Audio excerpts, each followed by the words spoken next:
Keen asks, what, quote, precautions would you suggest apart from good partner selection, LOL, after getting engaged, but prior to getting married in order to avoid a dead bedroom? Oh, very good. So you're engaged and you're about to get married and you're having these worries like, oh shit, what if as soon as she says I do, this all goes in the toilet and she's like, don't want to touch you anymore. You know, we hear those stories and those are horror stories. It's not the majority of men though. I mean, trust me. It's a very vocal minority of guys who are really pissed off and angry at the world. They'll share those stories. And what I'm talking about is the woman says, I do, and you're walking down the aisle and she turns to the guy and says, you know, by the way, we're never doing that anymore. That happens, but it's not as common as you think. What is more common is get married, get hitched, move in together, get comfortable. Life starts throwing all kinds of stuff your way, and then you have kids, and then you just kind of wake up one day and go, wait a minute.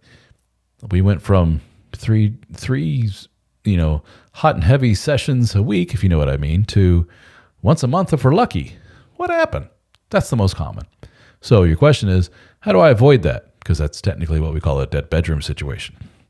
You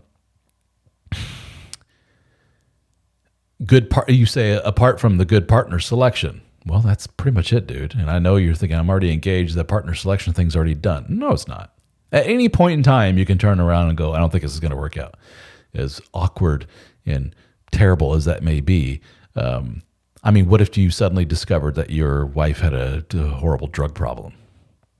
Or she was some criminal on the loose or a serial killer or something like that. You would say, this ain't going to work, right? Same thing if you discovered in some way that your wife has some kind of mental hangups that prevent any kind of real intimacy later in life. Well, how are we going to determine that? Well, as far as I can tell, the best predictors of that are her behavior early in the relationship. I can't tell you how many men that I talk to in dead bedroom relationships. I say, did you go through a hot and heavy phase of really being, you know, can't keep your hands off each other. You're so interconnected. You're so in love with each other, you're romantically, intellectually, and sexually, and blah, blah, blah. And some men just say, sort of, you know. It's like, what do you mean, sort of? It's like, we were good for maybe like once a week if we were lucky. I'm like, dude, this is not the good foundation for a relationship. You know, it's not all about sex. I don't know, but sex is important. Any good therapist, physician, minister, whatever will tell you the same damn thing. As far as the health of the relationship is concerned, physical intimacy is important for most people.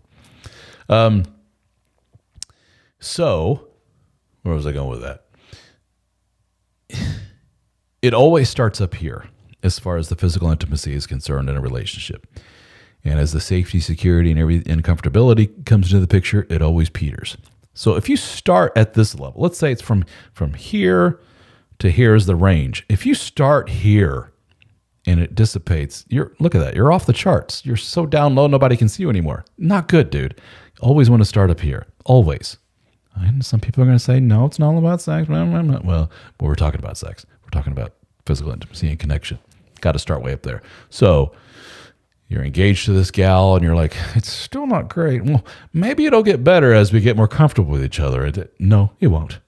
Maybe as we grow together and we have a life and get a home and I get my career settled and she gets her career settled and she's out of school and all the stress of school. Maybe then it'll get better.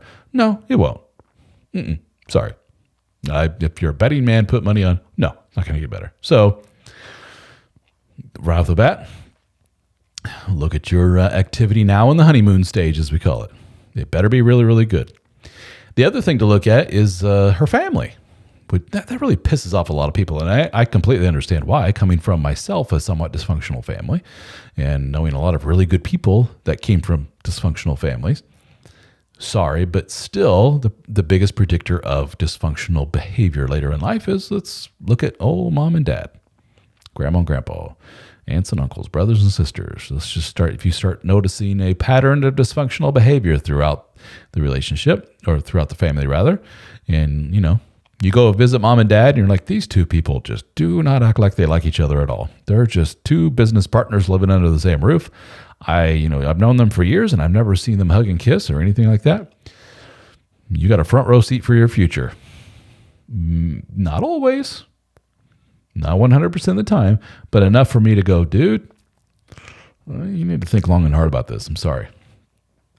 It's not a knock against the partner. It's just, I mean, we can't F around with this stuff, guys.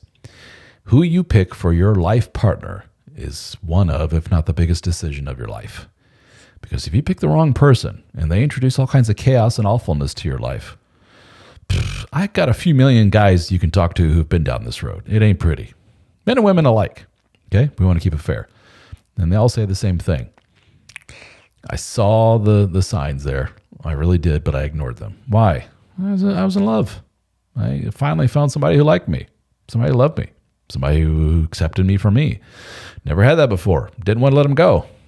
Sure, I noticed they drank an awful lot. Sure, I noticed their mom and dad drank an awful lot. Sure, I noticed fill in the blank with whatever dysfunctional behavior here. But I kept trudging on. Oh, fuck, that really messed everything up. I shouldn't have done that.